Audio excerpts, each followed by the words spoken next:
Greetings, my name is Nando Victor, and in this video, I will speak on the concept of karma, and I will give my thoughts on it. Alright, so, karma. First off, karma means action, according to Sadhguru. I also believe it means that as well. Karma means action. Future action, past action, and present action. Now, future action and past action doesn't really exist. The only thing that exists is the present, if I'm being honest. Now, but we know that we have a yesterday. Obviously, we know that we have a yesterday, so our past action can't exactly be denied. But right now, there's only the present. You see, the present isn't limited in any way, shape, or form. So the past does exist, and there will also be a future, because the present is there. So the present is the most important aspect of karma, and that what you do right now is most important. So don't worry about the past. Nobody can change the past, what you've done in the past. If you have any regrets in the past, you know. Sometimes we get into arguments with people, and we know them our whole lives, and we get into one little argument, and we let that ruin the whole entire relationship, you know. So this is why it's very important for us to focus on the present aspect of ourselves rather than the past. Because if you're always present, then you will have no reason to blame somebody on their past actions. And you are always present. You just have to have that understanding. There are different types of karmas now. People believe that if you do something bad, then you have bad karma. But I completely disagree. So hear me out on this. Adolf Hitler himself did the most terrible thing ever. And he, you know, everybody knows what he did to the Jews, you know, putting them in heat. Everybody knows what Adolf Hitler did. I won't go into the details, but Adolf Hitler had the pleasure of killing his own self. Meanwhile, people who have done positive things in this world, like Martin Luther King and Malcolm X, they were gunned down, while Adolf Hitler had the pleasure of killing himself. So, I don't believe that there is, bad karma like that. Like, if you do something bad, you'll be punished for it. I don't believe that at all. I believe that's completely made up by people who had no understanding of karma. They had no understanding of karma. So, I would like to clear that up first. Now, action and karma.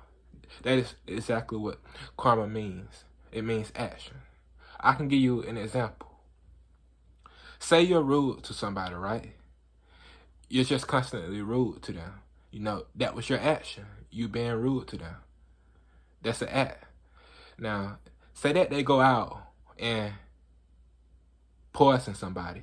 And this could have a double effect. This could have a universal effect. What if they poison somebody, right? And say that the person they poison, it ruins their parents' lives. And it ruins their parents' life. And now it's a cycle. You see, this is why we have to work together on this planet. And we have to understand karma.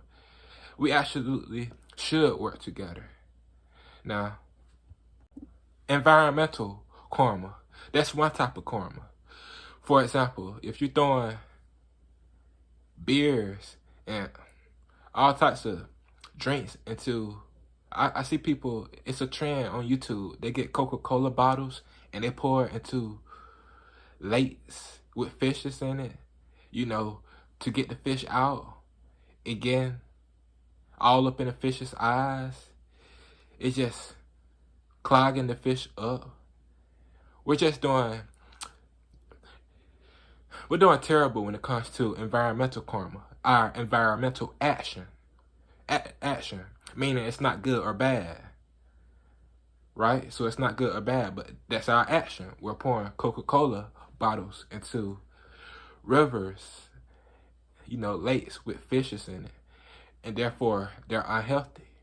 So that's our environmental action. That's our environmental karma. And, this can be cleansed. This can be purified by us simply. Instead of pouring Coca-Cola bottles into it, we clean it. We get rid of the disinfectants that we put in there. Basically, here on this planet, we're just fixing our own mess. That is what we're doing, basically. We're just fixing our own mess. Each generation should be greater than the previous generation. But now we've gotten to the point to where we're fixing our own mess on this planet. And that's environmental karma. How we treat our environment, the action we take upon our environment. There is genetic karma. Say, for example, one of your parents has seizures. You may have seizures.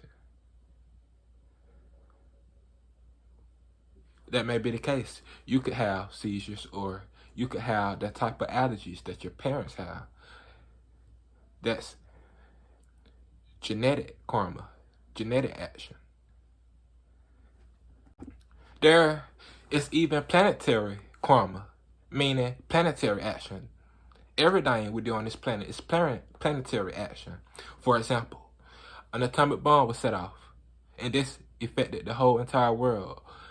For example, a genius built a laptop or, a computer. This affects the whole entire world because everybody is using it. There is not one person on this planet who hasn't heard about a laptop or a computer, hearing about PlayStations, video games. So that's, planetary karma. And everything you do is planetary karma. You don't know how powerful you are as one person. You, one person alone. You see, you probably think you're weak, don't you? You think you're weak, but little do you know, you could probably affect this whole entire planet. So that's planetary karma. You as one person, you just don't get it. You're like a ripple effect. What you do and what you say, it affects others. And so that is planetary action, planetary karma. You see, in order for me to help you get an understanding of karma, I don't want to explain it in a way in which, you do something bad, you will be punished.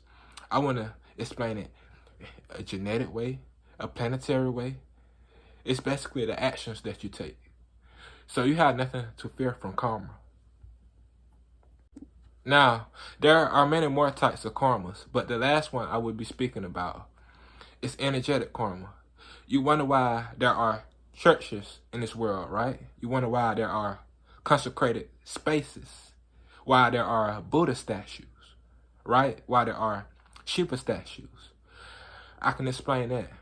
There is a huge Adiyogi statue because it gives off of energy. It gives off an energy. If you see this, right? Say you don't know about meditation at all, and you see him in this meditation posture. You see, a third eye. That will get you interested, and that will get you curious into spirituality. There's also, like I said earlier, church. You go into there and you feel uplifted automatically. Seriously, you go into one, you feel uplifted. You could have a bad day, but that space is particularly used for, prayer, singing, dancing, high moods and high vibrations. So when you walk in there, that's the type of energy that you will feel. It's a consecrated space. It'll be scientifically proven one day that our body gives off energy. Yeah, it gives off an energy. We have an energetic field that our body gives off. So when you go into spaces, you go into rooms, and you're in a bad mood, people know. You don't even have to have a mean look on your face. You don't have to have a mean look on your face. They know that you're in a bad mood. They can tell because that's the type of energy you're giving off. That's energetic karma. So energetic karma, energetic action is about you understanding that you should, be in a good mood. Even if you're in a bad mood, don't identify with it. And if you do this, it will quickly dissolve. So that's energetic karma. That's why we have consecrated spaces. That's why we have, churches we go to, satsangs we go to, areas where you go to meditate. So that's energetic karma. So there are many more types of karmas, like dietary karma, the food you eat. But I hope this helped give you a better understanding of karma. I explained it in a a non-dualistic way, not in a way in which everything is bad. You know, everything isn't bad. You make something bad with your opinion. Everything is just there. Energy is just there. It is there for you to manipulate it in any way, shape, or form. It's just like a gun. A gun can be used to save a person's life, and a gun can also be used to kill a person. Everything can be twisted in a negative way, and it can be twisted in a positive way. Even water, you can overdrink water, and it could kill you. So, this is my thoughts on karma. I'll make another video on karma in the future, but thank you. I hope you enjoyed, and it was an honor interacting with you. Yeah, but karma isn't bad at all. I don't know why people think it is, but nothing is bad. Everything is neutral, if I'm being honest. That is what I personally believe. I personally believe that everything is neutral. Excuse me, yeah. Everything has to be neutral.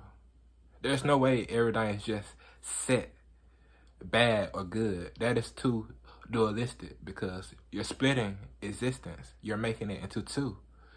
When you do that, there will always be an opposing side. So this is why you should always see things as neutral in life. The more you see things as neutral in life, the easier your life will become. Your survival will become easy. But that is all I wanted to say on this topic of karma. And it was my honor interacting with you and talking to you. Thank you.